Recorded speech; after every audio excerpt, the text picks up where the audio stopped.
വൈദ്യുതി surcharge May മാസത്തിലും തുടരും. 19 പൈസയാണ് ഈടാക്കുക. വി എ ഗിരീഷ് തിരുവനന്തപുരത്ത് നിന്ന് കൂടുതൽ വിവരങ്ങളുമായി ചേരുന്നു. ഗിരീഷ്, എന്തൊക്കെയാണ് വിശദാംശങ്ങൾ? കഴിഞ്ഞ 4 മാസമായി സംസ്ഥാനത്ത് ഈടാക്കി വന്ന വൈദ്യുതി സർചാർജ് മെയ് മാസത്തിലും തുടരാനാണ് ഇപ്പോൾ തീരുമാനിച്ചിരിക്കുന്നത്. ഇതിൽ 19 പൈസ മെയ് മാസവും യൂണിറ്റിന് സർചാർജായി ഈടാക്കും. ഇതിൽ 10 പൈസ KSEB ചുമത്തുന്ന സർചാർജാണ്. 9 പൈസ റെഗുലേറ്ററി കമ്മീഷൻ ചുമത്തുന്നതാണ്. ഇത് മാർച്ച് മാസത്തെ ഇന്ധന സർചാർജായിട്ടാണ് 19 പൈസ ഈ മാസവും ഈടാക്കാൻ തീരുമാനിച്ചിരിക്കുന്നത്.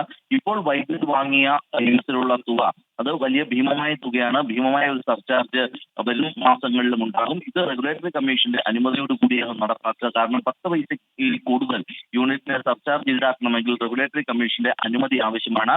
ഈ കണക്കുകൾ പരിശോധിച്ച് ബോർഡ് റെഗുലേറ്ററി കമ്മീഷന് ഉടൻ തന്നെ കണക്ക് നൽകും. വേണം. വി എ ഗിരീഷാണ് തിരുവനന്തപുരത്ത് നിന്ന് വിവരങ്ങൾ നൽകിയത്.